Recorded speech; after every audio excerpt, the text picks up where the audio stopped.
आज की इस वीडियो में हम डिस्कस कर रहे हैं करियर इन परफॉर्मेंस मैनेजमेंट।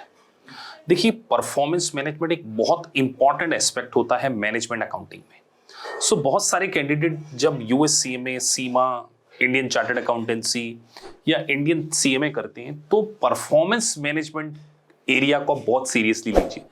अपनी स्टडी के दौरान अगर आपने इन एरिया के ऊपर मास्टरी को अचीव कर लिया तो आपको जॉब में बहुत अच्छी हेल्प मिलेगी और एक करियर आपका सही डायरेक्शन में जा सकता है। तो थोड़ा सा हम समझते हैं कि परफॉर्मेंस मैनेजमेंट कौन सा एरिया कहलाता है, कि एक्चुअली में परफॉर्मेंस मैनेजमेंट में होता क्या है। तो चलिए इसको डिस्कस करते हैं। देखिए, परफॉर्मेंस एनालिसिस में सबसे इंपॉर्टेंट एरिया है कॉस्ट एनालिसिस।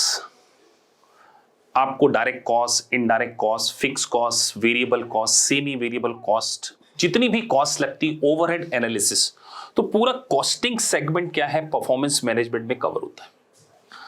अगर आपने कॉस्टिंग एनालिसिस को अच्छे से समझ लिया तो आप कॉस्ट कंट्रोलिंग के ऊपर अच्छे से फोकस कर सकते हो। कॉस्ट कंट्रोल किसी भी ऑर्गेनाइजेशन के लिए बहुत इंपॉर्टेंट रोल प्ले करता है, क्योंकि अगर आपने सही तरीके से कॉस्ट कंट्रोल सीख लिया तो आप एक ऑर्गेनाइजेशन की प्राइसिंग पॉलिसी को डिसाइड कर सकते हैं। देखिए, जब कभी भी कोई कंपनी न्यू प्रोडक्ट लॉन्च करती है तो उसको कहीं ना कहीं अपने कॉम्पिटिटर की प्राइसिंग के आसपास अपने प्रोडक्ट को लॉन्च करना होता है।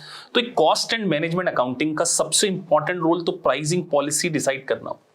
वेरिएंस एनालिसिस, जो कि आप स्टैंडर्ड कॉस्टिंग में पढ़ते हैं, कि स्टैंडर्ड कॉस्टिंग और एक्चुअल कॉस्टिंग का कंपैरिजन करके, इसको हम बोलते हैं मैनेजमेंट बाय एक्सेप्शन। उन एरियाज के ऊपर फोकस करना जहां पर कंपनी की वीकनेस है। टेक एग्जांपल, कंपनी ने एनालिसिस किया कि उसको प्रोडक्ट की कॉस्ट लेट से $100 पड़ेगी। ये उसने क्या सेट किया था, स्टैंडर्ड। अब अगर उसकी एक्चुअल कॉस्ट 110 हो जाए तो कहीं ना कहीं उसकी स्टैंडर्ड कॉस्ट से एक्चुअल कॉस्ट में वेरिएंस आ गया।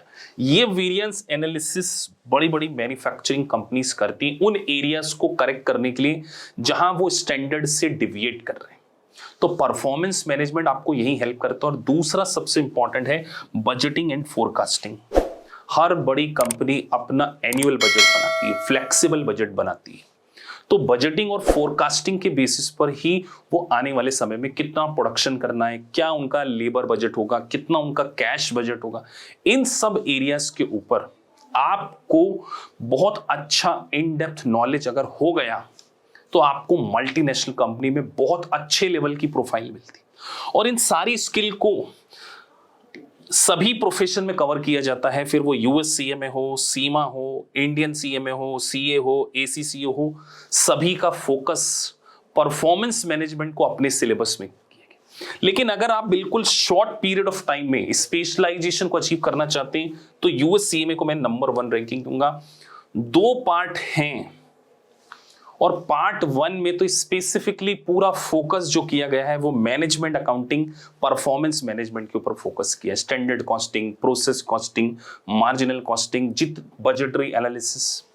तो आप अगर परफॉर्मेंस मैनेजमेंट में अपने करियर को स्टैब्लिश कर लेते हैं तो आपको मैन्युफैक्चरिंग कंसर्न में टॉप लेवल की प्रोफाइल मिलती है।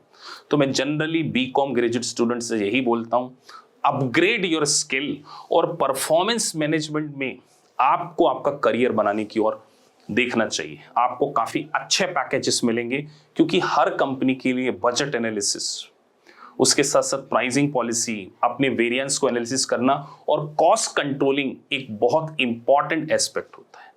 तो जब भी आप आपकी स्टडी करें इस एरिया को बहुत अच्छे से पढ़ें, और यही एरिया आपकी लेवल ऑफ इंटेलिजेंसी डिसाइड करता है। ना केवल लेवल ऑफ इंटेलिजेंसी बल्कि एग्जाम में पास होने के लिए भी इस एरिया में आपका पास इन डेप्थ नॉलेज होना चाहिए।